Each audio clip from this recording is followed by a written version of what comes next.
მოგესალმებით.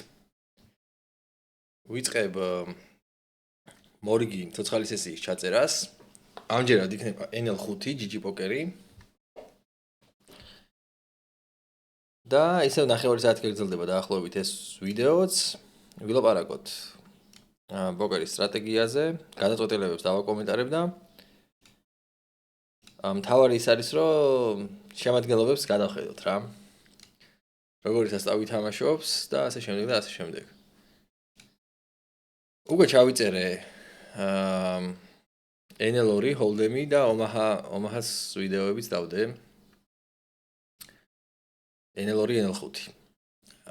დავამატებდი იმას, რომ და NL10-იც დავდე ომაჰა. ომაჰასგან განსხვავებით ჰოლდემში ცოტა უფრო ძალიან ნიტური შემადგენლობებია რა. მაგას მივაქციე ყურადღება, ეგ მომხდა თვალში.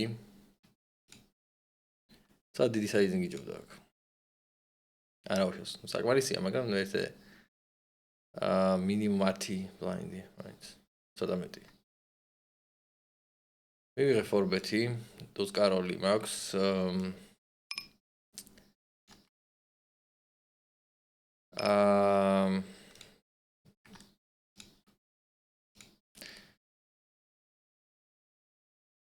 საიზინგიდან გამომდინარე კოლიჯობია.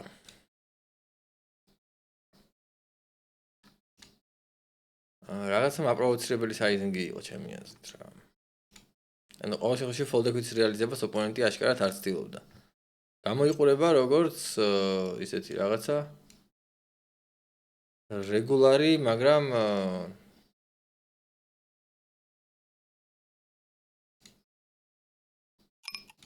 დარწმუნებული არ ვერ ვიქნები, მაგრამ სადღაც როგორც რეგულარი ისე გამოიყურება.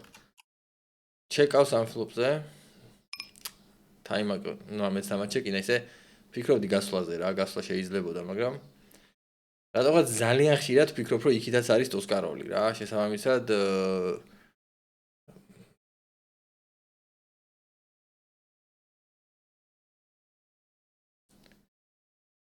ტყილა რივერზე დაველი უბეთებას აზრი არ ქონდა რა. თუ დუსკაროლი არ იყო, დანარჩენი ყველაფერი დაყრიდა უბრალოდ. ნუ კი შეიძლება რაღაცა ხანდახან ძალიან იშვიათად კაროლ დამაყოფილიყო, რასაც გადავახტევინებდი, ან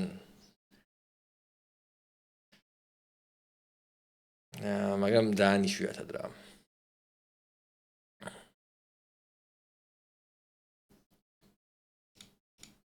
ესეთი ჰენდის დასკვიზვა შეიძლება ჩემი აზრით ერთი ფერის კაროლათიანის. იმის გათვალისწინებით, რომ აქ ზოგადად ტაიტი თამაში მიდის და ხშირად უბრალოდ მოვიპარავ რა. კოლებისაც არ მეშინია ასეთ სიტუაციაში, როცა ერთი ფერის კაროლათიანი მაქვს. სხვადასხვა ფერის კაროლათიანს მანდ გადავყრდია.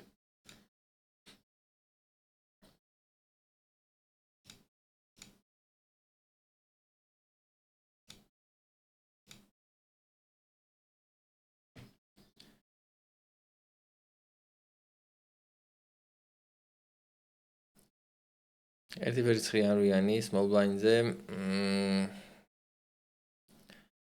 ზოგადად რავი, მე მგონი ნორმალური ტრიბეთია. აგას იგივე, ასე ვთქვათ, იგივე არგუმენტით რა, რომ ან ფოლდეკვიტია საკმარისად მეტი, ოცა ბატონი არ ეიზებს. ესეთი ფორბეთის წინააღმდეგ, რა თქმა უნდა, 200-ზე არ არსებობს. უპოზიციოთ მით უმეტეს.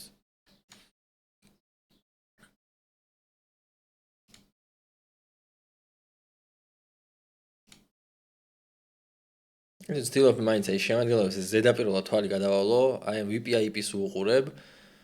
დაახლოებით აი 30-ზე ზემოდვის აქ, აი მაგი რომ ხდეს თვალში რა. და ჰოლდემში რადგანაც ჯერჯერობით ასაკვირდები საკმაოდ ნიტური შემადგენლობებია. ახლა მაგალითად ეს საერთოდ არ ნიშნავს რომ ფიშია. 34 რო აქვს, 34-27-ზე 800 დარიგებაში. 800 დარიგება არ არის ცოტა, მაგრამ ჩვეულებრივ შეიძლება რომ ესეც რეგულარი იყოს, უბრალოდ რაღაც ცოტა აქტიურად წავიდა თამაში. მიმდინარე სესიაზე რა. ცოტა კარტი მოუვიდა რა.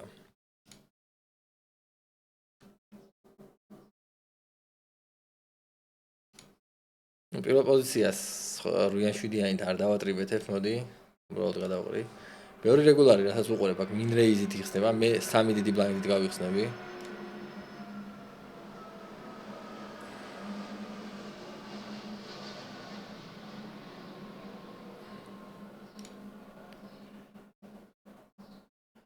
და ძალიან დიდი squeeze.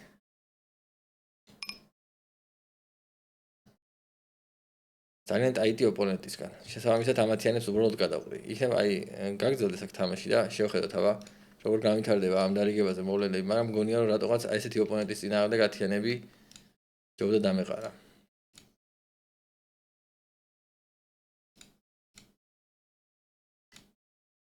თან 3 დიდი ბლაინდი დავარეიზე, 2 ქოლი და იმ ხელას squeeze იყო რომ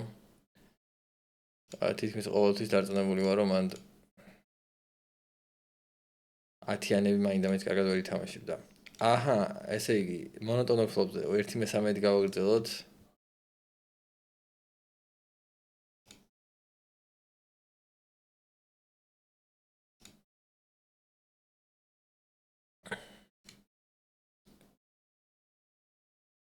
რაც შეეხება ნიტურ შემადგენლობებს, იმას მივაწერე წინა სესიაზეც და ეხაც გამეორდები რომ აქ არის ლიდერბორდები, რომელი ლიდერბორდების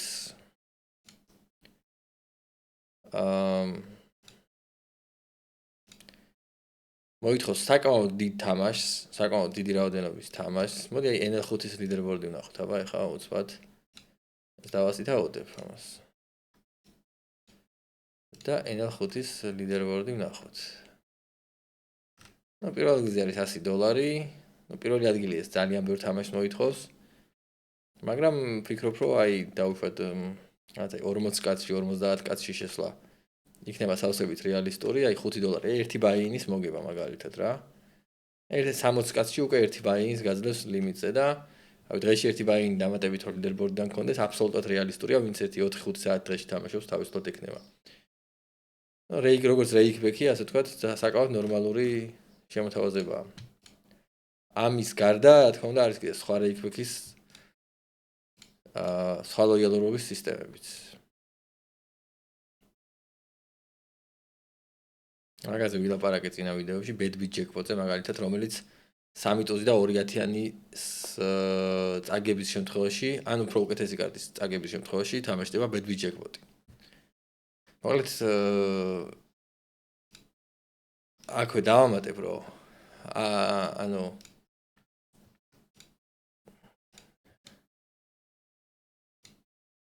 ჰოლდემზე მაინც დავამატებ რომ ისე ძალიან არ მომწონს აქ სიტუაცია როგორც ომაჰაზე. ომაჰაზე მართლა კარგი სიტუაციაა. ჰოლდემზე ზოგადად ეს სტრაფი მაგიდები სხვა რომებშიც და აქაც ძალიან ნიტური და ისეთი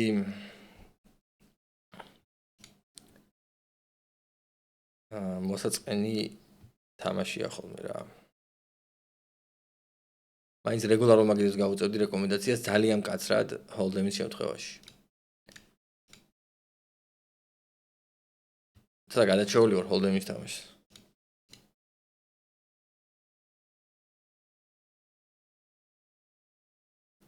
მაგრამ აი სუბთას კილის დამუშავების და განვითარების და სუბთას სტრატეგიული ელემენტების დამუშავებისთვის მაინც ვთქვათ რომ კაია ეს სწრაფი მაგიდები იქიდან გამომდინარე რომ აი ეს პრეფლოპ მოდელი ეს დაატრიბეთე დააფორმეთე რაღაცა ის სუბთა ეს მათემატიკური მხარე და ის სტრატეგიული მხარე თამაშის ძალიან ასე ვთქვათ მოკლე ვადაში შეიძლება დაამუშავოს ადამიანმა სწრაფ მაგიდებზე ასევე გააკეთოს დააგროვოს რაღაც ისეთი არსებითი დისტანცია მოკლე დროის პატარა მონაკვეთში და რომელიც მე შეიძლება გაარჩიოს ტრენერთან ერთად ან რაღაც მსგავსი და მოკლედ განვითარებისთვის საკმაოდ ნორმალური შესაძლებლობა არის სწრაფი მაგიდები. თუმცა მაინც თუ არის საშუალება რომ ადამიანი რეგულარული მაგიდები ითამაშოს ჰოლდემის შემთხვევაში მაინც მე გავუწევდი რეკომენდაციას რეგულარული მაგიდების თამაშს ან თუ არის ნორმალური მონიტორი თუ აქვს ნორმალური სეტაპი რომელიც უკაჩავს რაც სიტყვაზე 1-4-6 მაგიდის თამაში თავისუფლად ესეც აი ერთ-ერთი ლოიალურობის სისტემაა რეიკბექის ანუ რეიკებად შეიძლება ჩავთვალოთ, რომ სიგადაში ეს 10 ბლაინდიანი დროპები არის რა. მოდი ამ ხელაპოტის ხათრით გადავიხადოთ ერთი ბლაინდი, იქნება რამე საინტერესო დავიჭიროთ ფლოპზე. დამა გააწყვილა. დამის გაწყვილების გარდა აქ კიდე მე ხლა ის დრო წამივიდა. პატარა საიზინგით გავალ, იმიტომ რომ გონია რომ თუ მინდა რომ ოპონენტს დავაყრევინო, აქ ერთი ბარელი საკმარისი არ იქნება. შესაბამისად, თუ ორი ბარელი უნდა გავაკეთო, მაშინ საიზინგი დიდი საიზინგს ვერ ვიხმარ. აქ დავიჭირე მე showdown value. ვალიდატიანზე დაიხურა სტრიტი, მაგრამ არა უშავს, იმიტომ რომ ვალიდატიანი თვითონ გამოვიდოდა სავარაუდოდ და მეორე ბარელს გავაკეთებ მაინც, იმიტომ რომ შეიძლება ოპონენტს ქონდეს რაღაცა ბლეფ კეჩერი, მაგალითად კაროლ ვალეტი, კაროლ 10-იანი ან უცხრიანი ან რაღაც მსგავსი და შეიძლება მაინც რატოღაც გადაიხადოს. ან გონია რომ ჩემი ტუსკაროლი გონია რა დარწმუნებული ვარ, ამ წამს უკვე დარწმუნებული ვარ, რაც დაყარა რო წინ ვიყავი, მაგრამ მეგონა რომ ძალიან ხშირად წინ ვიყავი და რახან წინ ვიყავი, check call-ით თამაში არ გამისწორდებოდა, იმიტომ რომ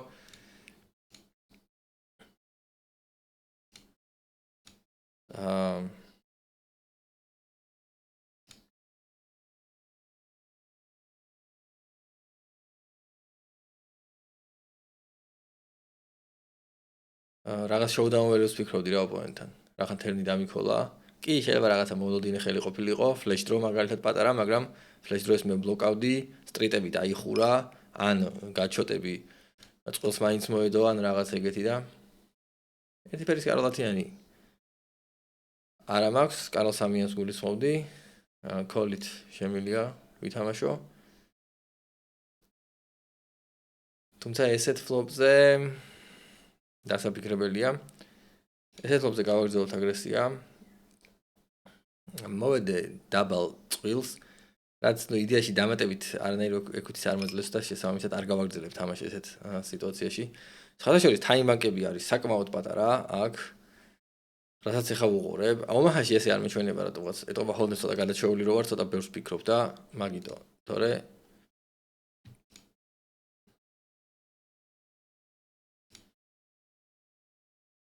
მეორე პოზიციის წინააღმდეგ სხვადასხვა ფერის კაროლ დამას უბრალოდ დავყრის small blind-ზე.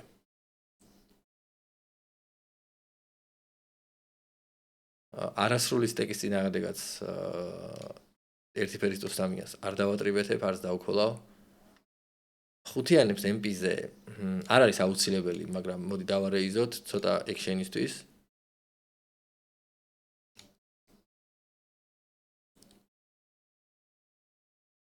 აჰა, მივიღეთ ვიღაცა ნიტისგან ტრიბეთი.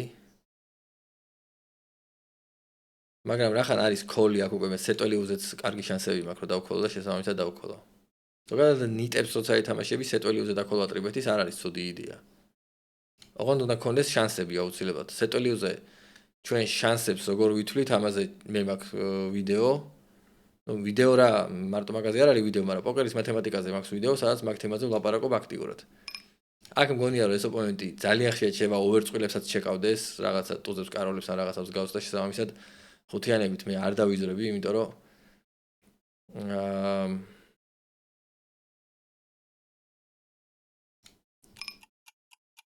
ერთი წუთით არ დამაყრებინოთ ახლა ეს რა. ვფიქრობ ახლა აქ დავაოლინო, თუ უბრალოდ დავქოლო რომ უკიდან იქნება უკიდანაც რაღაცა call-ი მივიღო. ოლინზე რაღაც ძალიან მეეჭვება რომ რამემ დამიქოლოს. ხო, ვალეტი ამას ძალიან იშვიათად ექნება და აი უბრალოდ დავქოლო და იქნება ამას რამე უერწყვილი ან რაღაც ეგეთი კონდეს და ამანაც დაქოლოს რა.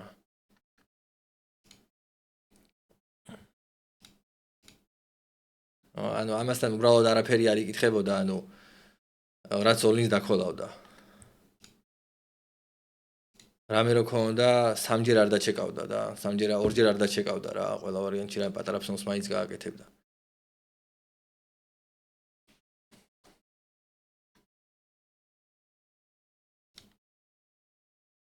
მოდი 10-3-იანი არ გვინდა.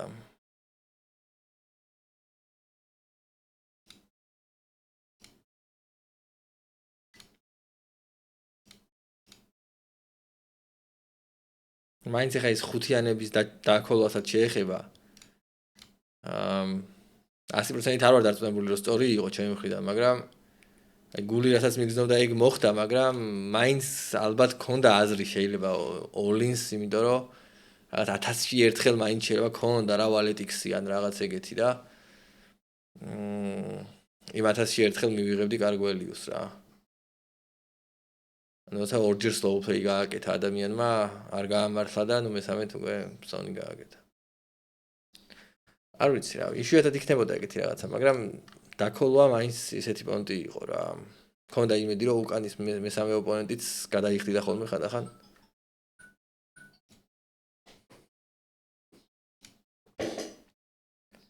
ვაგრძელებთ.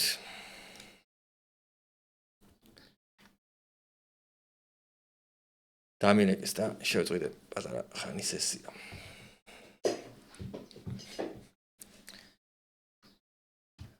აჰა.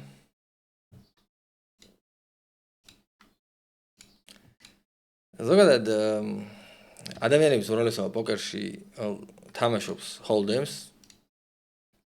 რა თქმა უნდა, cash თამაშებს, ну ტურნირებს. ტურნირები საკმაოდ პერსპექტიული დისციპლინაა.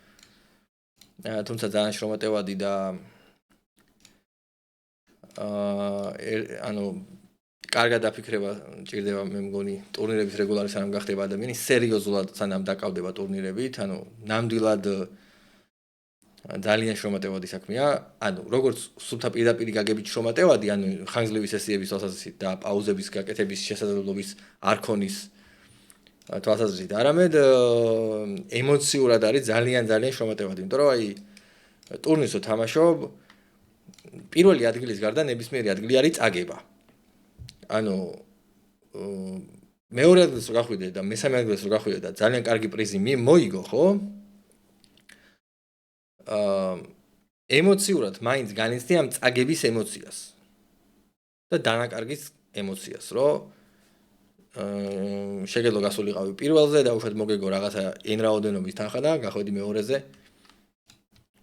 კი, არის ტურნირებზე გაყოფები ზოგიერთ რუმში, რაც რითიც ხალხი სარგებლობს და გაყოფით ამთავრებენ ხშირად რაღაცა top 2, top 3 მონაწილე ტურნირს, რაც ასე ვთქვათ, ემოციურ წნეხს ამსუბუქებს, თუმცა ბევრი პროფესიონალებისგან მსმენია, რომ არ არის მომგებიანი გაყოფა და ისინი არა, არ არის მომგებიანი, ესე მათემატიკურად ვერ იტყვი, არ არის მომგებიანი, რა თქმა უნდა. მან გააჩნია უპირატესობა გაქვს თუ არა ოპონენტზე, მაგრამ აი მოკლედ ბევრი პროფესიონალი ვიცი, რომ არასოდეს არ იყოფს. და წინააღმდეგია გაყოფის, იმიტომ რომ მაგალითად ემოციურ უპირატესობას გრძნობს ოპონენტებზე. რომ ანუ მას შეუძლია რომ რაღაც ეს ემოციური წნეხი აიტანოს, რაც არის ეს წაგება და ანუ ოპონენტები რომ დაუშვათ დააყენოს რთული ემოციური გამოცდილების წინაშე ეს რაღაცა უპირატესობა მოაქვს მისთვის რა. აი დაახლოებით ესეთი დამოკიდებულება ბევრს აქვს ხოლმე. აქ ვფიქრობ დავარეიზო თუ უბრალოდ დავქოლო, მოდი უბრალოდ დავქოლო.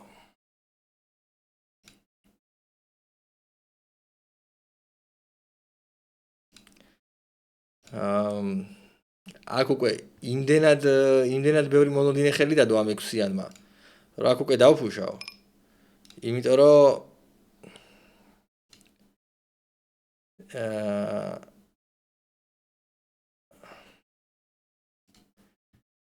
თან უკვე მიმული იყო ოპონენტი მან რაღაც მონოდინე ხელები და თან დაბალი სეტები და რაღაცები თუ იყო რივერზე უკვე დაბალ სეტებს შეიძლება აქ უკვე ისეთი კარტი დაედო რომ რაღაცა 7-იანები უკვე დაეყარა ოპონენტს რა, სიტყვაზე ცალკარტზე რომ სტრიტი დახურულიყო და პლუს ფლეში დახურულიყო პირობითად, რა თქმა უნდა უკვე სეტს გადაყრიდა ოპონენტი, შესაბამისად თერნზე უნდა დამეფუშა.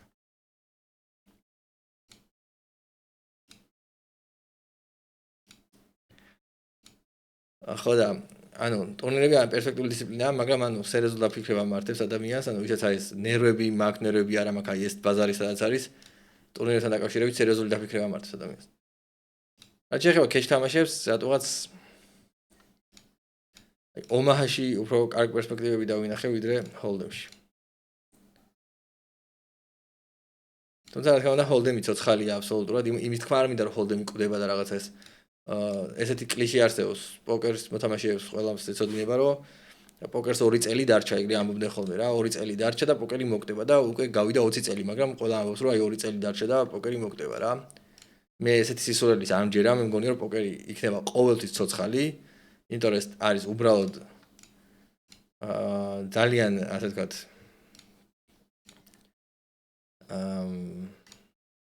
ლოგიკური, რომ ადამიანები უბრალოდ დაждდნენ ერთმანეთს რაღაცაში შეეჯიბრონ და თანაბარ პირობებში ითამაშონ ერთმანეთის წინააღმდეგ, ანუ ბევრად უფრო საინტერესოა ყველასთვის, ვიდრე კაზინო. მაგრამ აქ არის ერთი ფაქტორი, რომ შევა მთავრობებმა და კაზინოებმა რაღაც აი ერთმანეთში რაღაცა შეთქმულების იმითი რა, შეთქმულება მოაწყონ და ხელოვნურად მოკლან პოკერი. რასაც ნუ იდეაში ზოგიერთ სახელმწიფოებში აკეთებენ უკვე და ასე შემდეგ. და რაღაცა იმას აქთან რა. აკრძალონ მაგალითად ან იმხელა გადასახადები დააწესონ რომ აზრი აღარ კონდეს თამაშს. მოდი აქ ბლეფტრიბეთი გავაკეთოთ.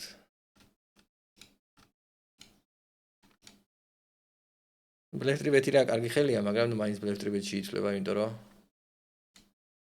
ეს არ არის აუცილებელი ამის დარეიზება, მაგრამ დავარეიზოთ ჩვენ. მაინც ზუმია რა. ზუმში ზოგადად შეგიძლია ცოტა უფრო ლოზური ის გააკეთო. ოპერეიზი ბატონიდან, ძალიან ლოზური.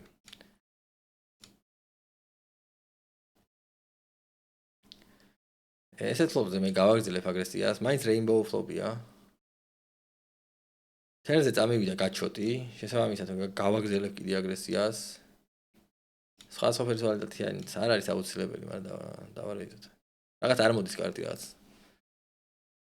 მეორე ბარელმა იმუშავა, ანუ როცა მეორე ბარელს აკეთებთ, ანუ ჩემი რჩევა იქნებოდა, რომ აი რაღაც ისეთი სიტუაციები შეარჩიო, სადაც ან გაჩოტი წაგივიდა, ან რაღაცა პარას მოედე, ან რაღაც ეგეთი რა. ან ძალიან საშიში კარტი დაიდო მაგალითად რაღაც. მაგრამ აი საერთოდ equity-ის გარეშე მეორე ბარელის გაკეთებას მაინც ბლეფზე აი ესეთ მიკროლიმიტებზე მე არ გავუწევდი რეკომენდაციას, აქ ჯობია მაინც ითამაშო რაღაც equity მაინც კონდეს რა. ანუ მაინც ცოტა equity-ზე ორიენტირებული თამაში ითამაშო მარტივად რო ითქვას. 4x ტრიბეთი საკმარისი იქნება. კოლები მივიღე. ერთი კოლი მივიღე. აქ კი შემიძლია ოვერწყვილი განვასახიერო, მაგრამ რაღაც ოპონენტამ მგონია რომ იქნება ჯიბის წყვილი ძალიან ხშირად. და შესაბამისად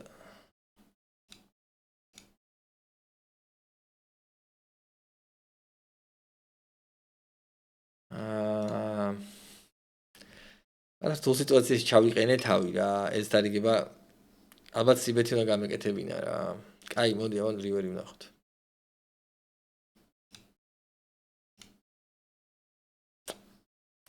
არა, ეს დარიგება ვერ ვითამაშე მაინც სწორად. ალბათ როგორც სხვა ბევრი დარიგება, იმიტომ რომ რაღაც ვაფშე ამოვარდნილი ვარ ფორმიდან, ანუ ჰოლდემი დიდი ხანია არ ვითამაშია.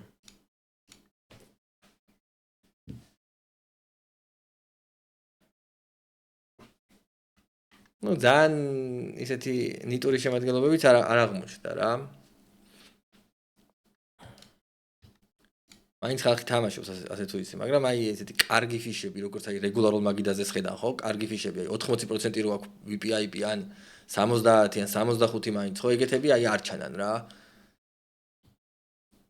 აი 38 მაგალითად, აი 38 80 დარიგებაზე, მაგრამ ესეც აი არ არის ფაქტი რომ ეს ფიშია, ეს რეგულარს უფრო გავს, უბრალოდ რაღაც ისე უცნაურად დაურიგ, მაგრამ არა არასრული სტეკი იყო ხო, მაგრამ აი ეგეთი ფიში მაგიდაზე რო ზის, ეგ action maker-ი ჩემი აზრით არ არის. ჩემი აზრით არა, ეს დადასტურებულია, რომ ესეთი ფიში, რომელსაც 38 აქვს VPIP და 25 preflop raise-და 3% ტრიბეთი, აი არ არის ეგეთი ფიში action maker-ი. ან იმდეს არ წააგებს ეგ მოთამაშე, მაღალი ალბათობით იმდეს არ წააგებს.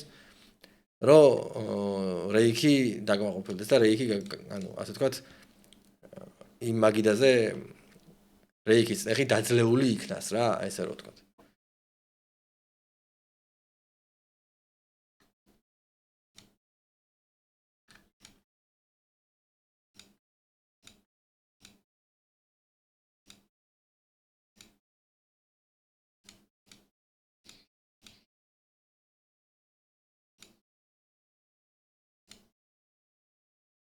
ეხლა მალე დავამთავრებ თამაშს.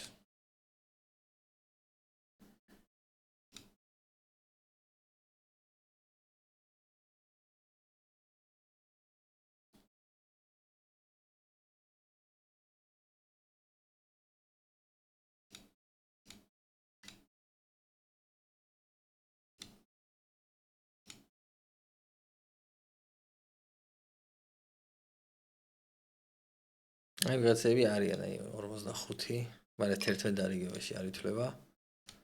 აი ეს არასრული სტეკი მაგალითად. მაგრამ აი ისევ რა, ისევ ეგეთ აი ნახევრად პოლუფიშები არიან რა, ნახევრად ფიშები არიან რა. აი კარგი ფიშები რაღაც იშვიათად ჩანან აქ. თუმცა აქ კიდე უნდა ითქვას, რომ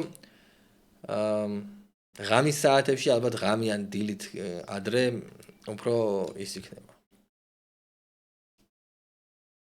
11% ტრიბეთი, ну რეგულარი მატრიბეთებს ვიღაცა რუსი სხვადასხვა ფერის კრაუდამით პოზიციაში შეიძლება დაქოლვა, მაგრამ ბრავი. მაინც გადაყრა მირჩევნია სიმართლე რა ვთქვა რა. სხვადასხვა ფერის კრაუდამით აი თუნდაც პოზიციაში ზეაცა საშუალო არითმეტიკული რეგულარის წინააღმდეგ რავი, ამდენად აქვს აზრი თამაში დარწმუნებული არ ვარ. ოპონენტი ჩეკავს. რავი, იქნებ მოვიპაროთ. პოზიციაში საერთოდ ძალიან ლუზურად შეგვიძლია გავაკეთოთ 1/13 ტრიბეთი. ტრიბეთი რაღა და სიბეთი და ანუ თან ესეთ ბორდებზე რა. კი ფლეშ დრობორდია, მაგრამ ნუ მაინც შალ ბორდებში იცლება რა.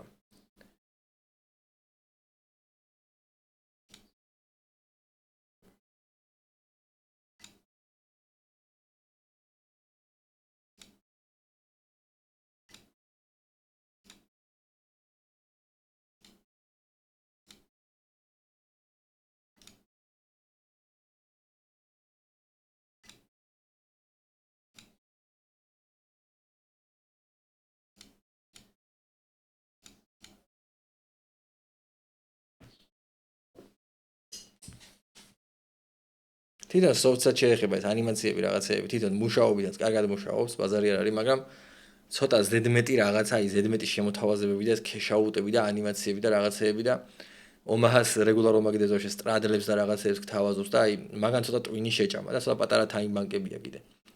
ისე თვითონ ხარისხით კარგი soft-ია მართლა. აი პროსტა სასწაული რაოდენობა ხალხია ხოლმე ონლაინში. თითქმის 9 მილიონი ადამიანამდე ადის ხოლმე რა.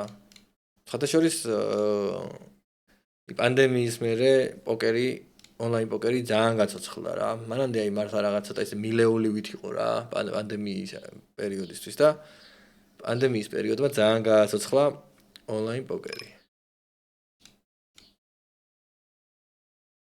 და ამ რუმმა ჯიჯი პოკერმა ძალიან დიდი წვლილი შეიტანა ხათაშორის აი ონლაინ პოკერის რაღაცა ხელახლა გაცოცხლებისთვის და ეხაც ძალიან დიდი წვლილი შეაქვს. ანუ ეს სულ ამდენი აქციები რაღაცეები თანამედროვე ხო WSOP იყიდეს. ხო, სხვადასხვა WSOP გადის ახლა.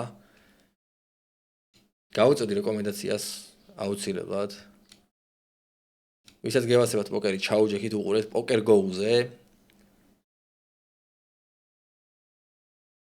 მოდეში სესია დავამთავრე და ერთი Poker Go-ზე შევიდეთ და რა გადის ნახოთ. არა, ესე კი არა. ესე დავამთავრეთ.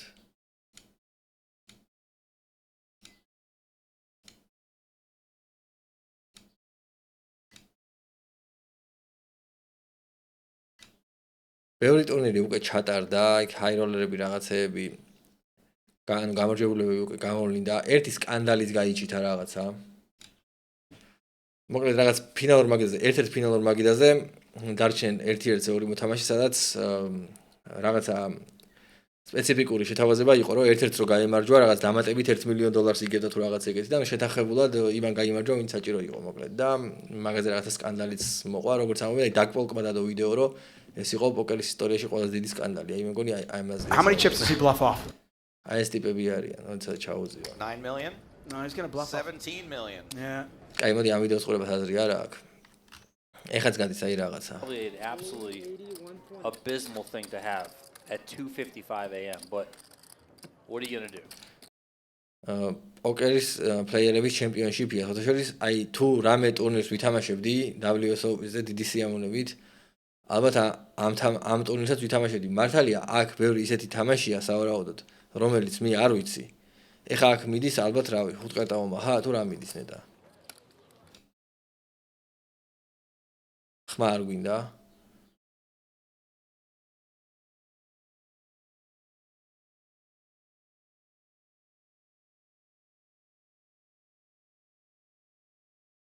სადმე არ უნდა ეწეროს ეგ?